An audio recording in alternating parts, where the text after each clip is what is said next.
Hi there, my name is John Daniels and this short video is part of my assessment for the Masterminding Innovation and Change module of the Masters in Sporting Directorship. Before I go into the detail of that, I'd just like to share with you my personal favourite innovation.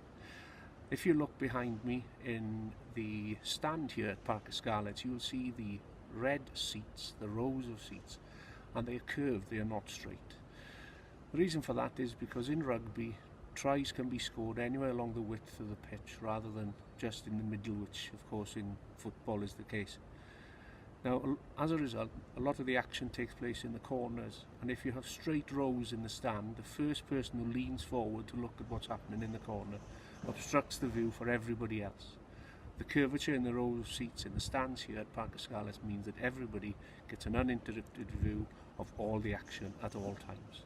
And that's my favourite innovation because of its simplicity. However, what I want to focus on today is not innovation itself or the idea, it is the implementation of innovation. This is inspired by my research and reviewing a TED talk by Raphael DeLucio, who talks about the 7 steps of creative thinking, and the 7th step is to have the courage to share your ideas, which is something that I personally feel like I could have more conviction in doing. And actually my family laugh at me because I often come up with inventions which I talk to them about and do nothing about it, and then 2 or 3 years later they appear on the market. So that's the inspiration for why I want to look at how we implement change.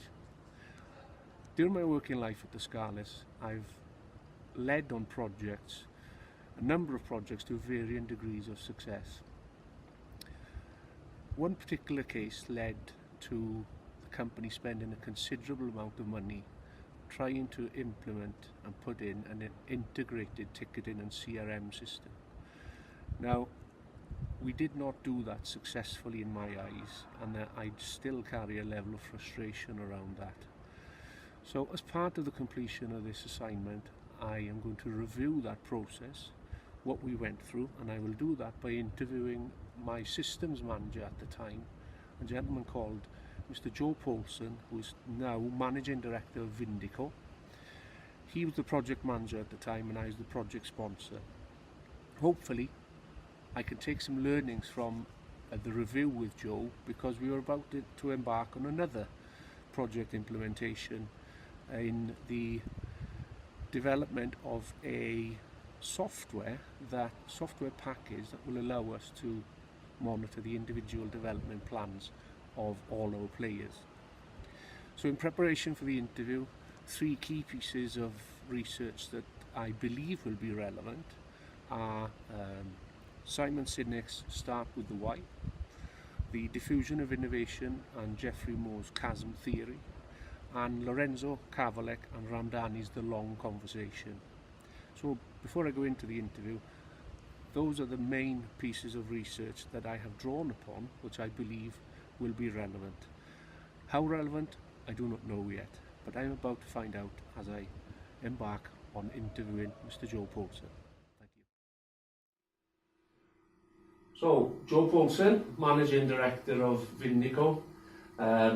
We've done a number of projects together in the past. Yeah. Obviously in a former life, you were our IT manager here at the Scarlets when I was operations director. So in terms of the assignment that I'm looking at, we have actually tried to implement some innovation and change in the past. I think it's fair to say with varying degrees of success. What I intend to do is talk about perhaps one of the projects that we both feel we didn't implement as well as we perhaps could have, and look at perhaps some of the reasons why that is. So the one in particular that I wanted to discuss was previously we tried to implement a CRM system throughout the business, which, whilst the technology we were sold on and we believed it could help the business, actually to this day probably our use of CRM in this business is nowhere near where it should or could be. So first of all, Joe, if you can cast your mind back Do you remember the project, what we were trying to achieve and how we went about trying to manage that project? I do, because we had many kind of sleepless nights before deciding on the right system to go forward with. And the CRM being part of the ticketing system was definitely a key factor in why we chose to go with the company we decided to go with. We thought we had a few key people on site that would help us drive this forward as well. In terms of hand-holding and project planning from the supplier, I think that was quite thorough. They were led well with encouraging training, getting as many people involved as possible. It definitely looked to be as if it was going to, as important to them as it was to us to succeed to kick off with. And do you remember how we managed it? I remember walking in one day and you showing me, I think it was Microsoft Project, and us getting very excited about all the charts it could give you. Introduction to Gantt charts, wasn't it? Yeah. I think we moved off then onto Tom's Planner, yes, which was a nice simple version. And I think the beautiful thing with that was that easy, simple, someone could log in and see where we were, what were the tasks we needed to do, what was outstanding, and a very, very quick reference to what was working and what wasn't. So in terms of our roles on these projects, in the past, at times I've played the role of sponsor, at times I've been project manager, and at times you've been project manager as well. What do you think the significance of those roles are in terms of implementation of these projects? Well, they're completely essential. I mean, it's very, very basic just to make sure that we actually hit the milestones and key points that we need to. One person can't do it on their own. You know, when their hands aren't on the wheel, no one's driving. And you also need someone when you're in the trenches and getting things done to still be raising the head and looking around at the bigger picture of what needs to be done, what possibly needs to be a little bit more scrutiny, you know, potential pitfalls. I think that role, in most of the projects I've been involved in, I think the sponsor role has almost been more key than just a really good project manager. You know, because it does give you that. I mean, I remember you showing me years ago a drawing with a little circle and all the little men inside, and I was stuck inside, and you drew a stick man outside and said that's where I need to be. And that's going back 15 years now. Yeah, probably. Yeah. You draw that from me, and that's it. That role there I see as the sponsor. You know, yeah, absolutely, they've got to take over from the manager, perform those responsibilities, and they're not there. But they've got to have that view of the business goals. You know, and that needs that holistic view. So it's absolutely and it's essential. Representing the project in the business as well. There's every time when the business needs to support the project to make it happen as well. So 100% in terms of resources. resources. In that sense. Yeah. So what do you think worked well then when we tried to implement this? We were brilliant. Yeah, obviously, apart from us being brilliant, I think what else was okay? The technology implementation, barring a few legacy issues with the old kit, went well. So the technology, we had printer issues forever, didn't we? In terms of the training went well. That side of it went well. The migration from the previous system is always going to be a little bit difficult and tricky. But we hit all the key windows. It was really once it was in place that the kind of real struggles, I think, surfaced. But I think during the actual project implementation, I think it went well, especially by our standards, went very well. No, it was good. No, it was good. And it did seem to have a high level engagement from other staff. You know, everybody could see, and I think it did help from the system we were migrating from, no one could use. So the fact that this looked a little simpler, you had that kind of in the early adopter bracket. They were jumping in there, and they seemed to be very, very keen to progress. So, if the project implementation went well, why do we both feel dissatisfied with the level of use currently in the business? Well, there's lots of reasons, I think. But I think from experience since in delivering projects here and elsewhere as well, I don't think we sold that enough to start with. I think that the view was, yes, it's wonderful and yes, it's easier, but that was actually only relative to people in ticketing. Whereas to everybody else, we're selling something brand new. So to them to hear, this is a brand new ticketing system, it's so easy to immediately, I'm not ticketing. Yeah, it can do this for your contacts, yeah, that's great, but I'm not ticketing. So they can be as enthused as they like, with the safe satisfaction of knowing that they're not ticketing, so it's not really about them. And I think we found that out within 3 to 6 months after the project, with pretty much no uptake whatsoever outside of ticketing, where it's pretty much enforced. And we did try. I mean, I do remember having the odd workshop afterwards to try and drive the engagement. But by that time, it was almost like we had empowered them to not do it. They were already in that comfort zone of, I don't need to do this. Yeah. This is clearly a last gap effort to try and get us involved and make us do the work. I don't really need to, because I just told me I don't need to do it almost, you know. And I think that, yeah, we kind of let it not happen almost. So there's a couple of things that come out of that for me, and I don't disagree with anything that you've said, but first of all, this distinction that ticketing got it or bought into it, but the rest of the business didn't. And there's quite a popular theory now, and a big exponent of this is Simon Sinek promotes this. You might have read his bestseller, and what he advocates is the key is why.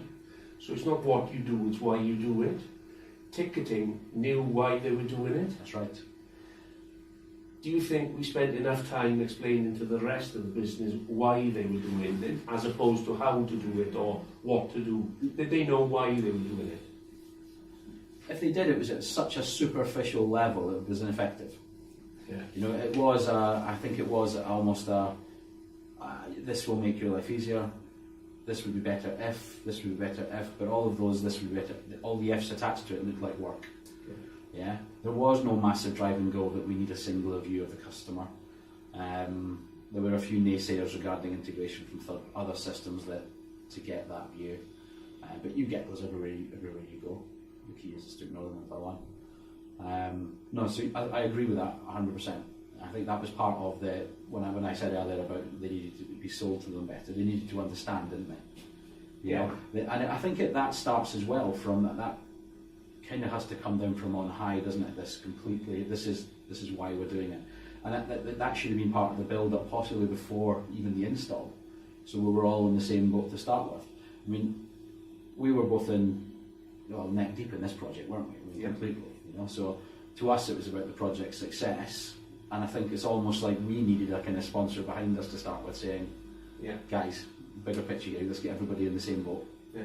And I think that's what I've learned from this is actually to make sure to get as many champions on site as possible. You've got to be getting them to ask the right questions, to get them involved. When they're asking questions, you know you've got them. Yeah. They're there. We talked to them. We didn't wait for any questions. We didn't really get any questions. And that probably, looking back, was a warning sign that it's not going. If they're not asking questions, it's not going to work. Yeah. Yeah. You know, when we look back. Well, if they're not asking questions, they probably don't care enough about it to be asking questions. They're not engaged. So they don't know the why.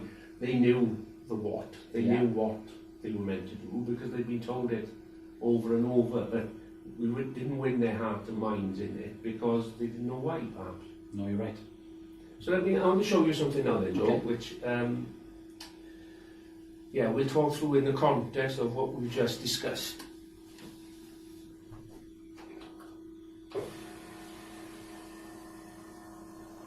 So this is a graph showing the diffusion of innovation. Okay, and what it covers is you have your innovators. So these are the enthusiasts, the people who are, there's no selling to be done there. They're the ones selling. They're the ones constantly just looking for the innovation, almost for the sake of innovation. It's that mindset. Then there's your early adopters, who are the visionaries, who have enough of that foresight to see how this can help. Then you have the early majority. So these are the pragmatists, the ones that you can convince, but you need to do a bit of work on them. Then there's the late majority, and the laggards are the ones who, it doesn't matter what you do. In Sinek's words, I think they're still using the old, they're not even on a touchpad cell phone yet, I think were his words. But I think the key here is, there's this gap that they refer to as the chasm. Now, in order to create the movement, create the momentum for everybody to go with the innovation and with the change, you need to get up to this between 16 and 18% of people going with it. that means you have to convince some of the early majority to come to the party. The early adopters, they'd be doing it anyway, and that actually you need the early adopters because these early majority will follow those early adopters. So in my mind, the way we just discussed what we were trying to do, we had the innovators, which was yourself, perhaps myself, in identifying the technology, the innovation, and saying yes, we need to do this for the business. The early adopters were the minority that did buy into it. Question is, that would also be the enforced ticket office. Yes, the ticket office. Yeah. But they were happy to be early adopters because they knew why. That's right. Although I say that, we did have our challenges in getting the staff in the ticket office across the line there. Did we get enough others, this early majority, across the line to close that chasm to diffuse the innovation? That, I think, when you were talking there about we got some of the ticket office and things, did we go far enough to get some of the others just to buy in, to get us over that 18%, to get the momentum going? Does that make sense? It does, it makes perfect sense, but it also clearly illustrates that we didn't understand this at the time, So I think if we'd have identified that as a clear and critical challenge at that point, we'd have thrown the kitchen sink at it, but it wasn't. As I said, it was like 3 to 6 months later, it was a get everybody in a room and try to show them how good it is. That's not going to bridge that chasm. What we missed was, we had the innovators. Yeah. Because we're organised people, we got the planning bit right, we got the tools and the processes, which is required. We only contemplated the human element to this when we were frustrated by the ones that were kicking back. That's right. What we didn't recognise was actually we were trying to convince a micro-society to go with this. And I think there's two things. One we've discussed is the why. I think if more of the early majority group could have understood why it would have benefited them, we might have tipped it. And the other thing that's relevant, I've been reading an article called The Long Conversation, which is Learning How to Master Enterprise Systems by Lorenzo Cavalec and Ramdani. And interesting, they refer to 4 phases. And the first they referred to was osmosis. And it's fascinating really to hear you say that, because I haven't mentioned this article to you yet. My intention was to share it with you during this process. And what they say is that use of the system is vital, and use of the system is more important, if any, almost, than the training in the system. And it's when people see the system being used, that's when they get this sort of curiosity to want to know a bit more. But what it does mean is, using the system early on, almost there's a lag of users and their ability to use it. Yeah. So in that lag, that piece that you referred to there about, we did the rollout, but we didn't follow it through after we were using it, is that bit I think perhaps you missed as well. Yeah. So we didn't have that, we didn't take advantage of that lag or that gap, if you like, by getting others curious enough to see how others are benefiting and keep supporting them as time goes on. No, that's a really good point. It definitely was that key period where it was lost. The battle was lost on this one. And looking back at it, mentally, I myself probably felt, once we got to that stage, more relief. Yeah. That we ticked the last box on the project plan, because it was out there. It's a painful process, wasn't it? So it was painful, but in some respects, the frustration is the pain was futile because we missed the most important part. It was when we thought that we'd done the job. That's when the real job started in terms of getting there was no plan from then forward. Not for that. We had a plan that said this task had to be done by then, when it was by signed that off, person. It was just refresher training, and that's the only thing that was in the book after then. Yeah. So you're absolutely bang on.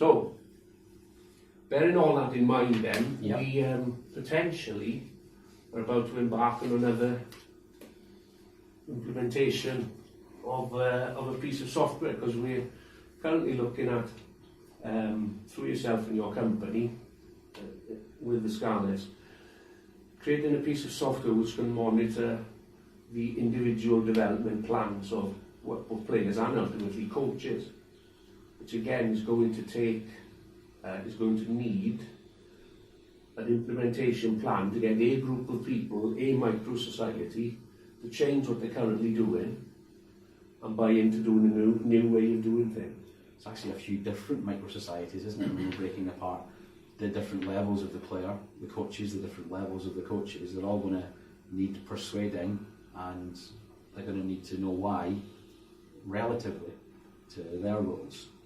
So it's a bigger challenge that when we need to be fully aware of how to work on this chasm.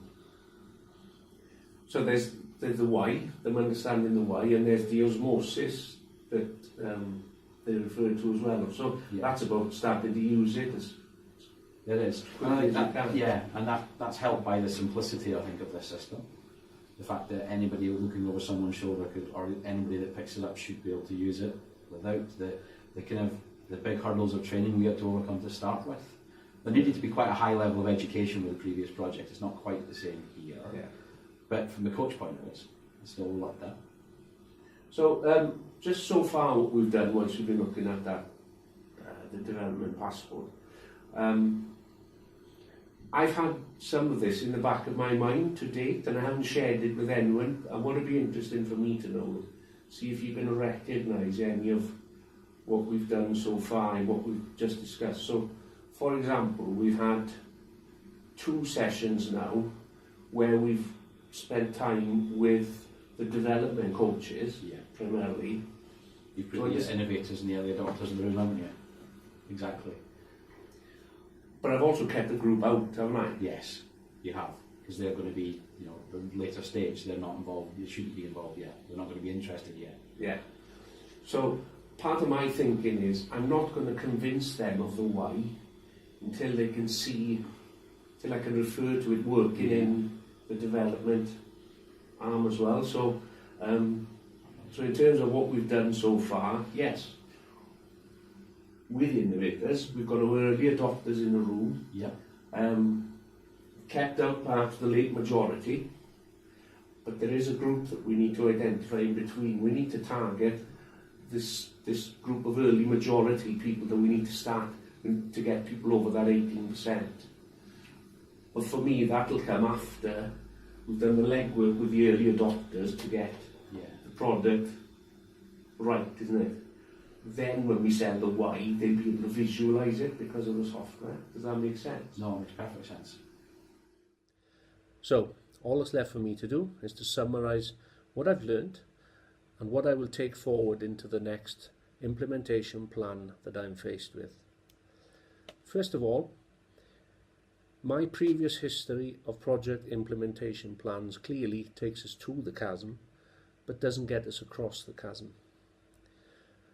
Therefore, and secondly, to get across the chasm requires a plan of its own. 2 ways which can aid in getting across that chasm, first of all, is to focus on the why, and secondly, is to implement the plan early with early adopters. That in turn will develop curiosity in others, and therefore the osmosis will begin and the implementation will gather momentum.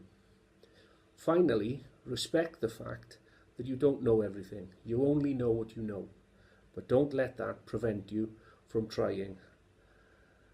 Have the courage to take things forward and learn from them. I'm John Daniels. Thank you for your time.